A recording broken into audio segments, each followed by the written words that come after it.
Baby stuff you don't need part 4. ఫీడింగ్కి steel bottle use చేయాలి అనే ఐడియా మన హెడ్లో చాలా బాగుంటుంది, కానీ రియాలిటీలో అంతే మెస్సీగా ఉంటుంది.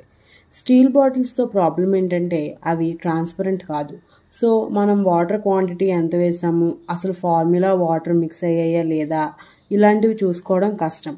అలానే క్లీన్ చేసినప్పుడు కూడా దాంట్లో బాటిల్లో రెసిడ్యూ ఏమైనా ఉందా లేదా అని తెలుసుకోవడం కూడా సేమ్ కష్టం. అందుకని మనం బేబీకి ఫీడ్ చేయడానికి బీపీఏ ఫ్రీ బాటిల్స్ కానీ గ్లాస్ బాటిల్స్ కానీ యూజ్ చేయడం మంచిది స్టీల్ బాటిల్ కంటే. నెక్స్ట్, కొంతమంది వాటర్ పట్టించడానికి స్టీల్ బాటిల్స్ యూజ్ చేస్తున్నారు, కానీ మనం వాటర్ బేబీకి 6 months తర్వాత పట్టిస్తాం.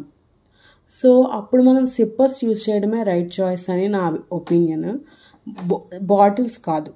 సో ఈ స్టీల్ బాటిల్స్ మనకు అంత యూస్ఫుల్ అవ్వవు.